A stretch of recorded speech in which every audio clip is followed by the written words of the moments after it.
السلام علیکم پیارے بچوں، نبیوں کے قصوں میں ایک قصہ ہے، قصہ قابیل اور حابیل۔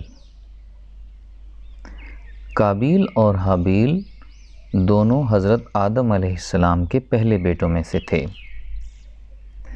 حضرت آدم علیہ السلام کی اولاد ہر بار ایک لڑکا اور ایک لڑکی پیدا ہوتے تھے، اور اللہ کے حکم کے مطابق وہ ہر لڑکے کی شادی دوسرے لڑکے کے ساتھ پیدا ہونے والی لڑکی سے کرتے تھے، اور دوسرے لڑکے کی شادی پہلے کے ساتھ پیدا ہونے والی لڑکی سے کرتے تھے۔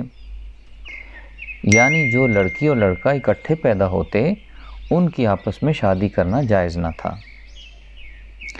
حابیل نے قابیل کی بہن سے شادی کا ارادہ کیا۔ وہ بہت ہی خوبصورت تھی۔ قابیل چاہتا تھا کہ وہ خود اس سے شادی کر لے۔ آدم علیہ السلام نے قابیل کو ایسا کرنے سے منع کیا، لیکن اس نے آدم علیہ السلام کی بات نہ مانی۔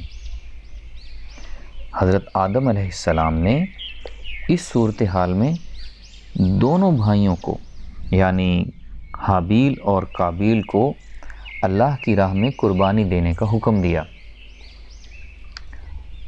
حابیل چونکہ بھیڑ بکریاں پالتا تھا، اس لیے اس نے ایک صحت مند اور خوبصورت جانور اللہ کی راہ میں قربان کیا، جبکہ قابیل ذمہ دار تھا اور اس نے اپنی کھیتی میں سے خراب اور خستہ فصل کا کچھ حصہ قربانی کے لیے رکھ دیا۔ بچوں، اس وقت اللہ کی راہ میں دی گئی قربانی کو ایک اونچی جگہ رکھ دیا جاتا، اور اگر قربانی قبول ہو جاتی تو آسمان سے آگ اترتی اور اس قربان کی گئی چیز کو یا ذبح کیے ہوئے جانور کو اچک کر لے جاتی۔ یعنی اگر قربانی قبول نہ ہوتی تو آسمان سے آگ بھی نہ اترتی۔ ایسا ہی ان دونوں بھائیوں کی دی گئی قربانی کے ساتھ ہوا۔ آسمان سے آگ اتری اور وہ حابیل کی قربانی کو اٹھا کر لے گئی، اور قابیل کی قربانی وہیں پڑی رہی، جس کا واضح مطلب تھا کہ قابیل کی قربانی اللہ کی بارگاہ میں قبول نہیں ہوئی، جس سے قابیل غصے میں آ گیا اور حابیل کو کہا، میں تجھے لازمی قتل کر کے رہوں گا تاکہ تو میری بہن سے شادی نہ کرے۔ حابیل بولا، اللہ تعالیٰ متقی اور پرہیزگار لوگوں کی قربانی قبول فرماتا ہے۔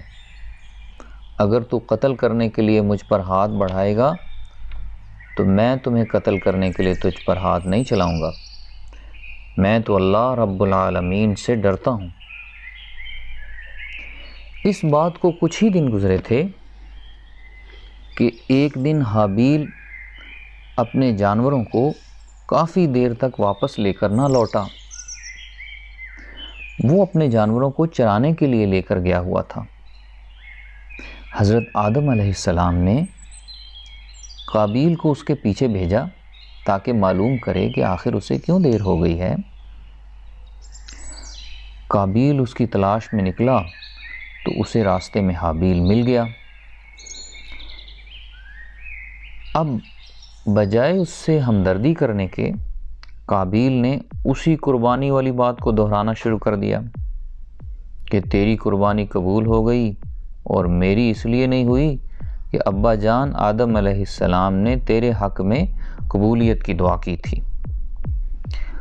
حابیل نے وہی بات دوبارہ کہی کہ اللہ تعالیٰ متقی اور پرہیزگار لوگوں کی قربانی قبول فرماتا ہے، جسے سن کر قابیل غصے میں اپنے حواس کھو بیٹھا اور اس نے ایک لوہے کی سلاخ حابیل کے سر پر دے ماری، جس کے لگنے سے حابیل وہیں مر گیا۔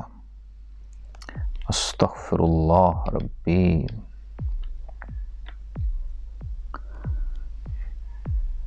بچوں، قتل کرنے کے بعد وہ بہت پریشان ہوا اور پچھتاوے سے ہاتھ ملنے لگا لیکن اب کیا ہو سکتا تھا؟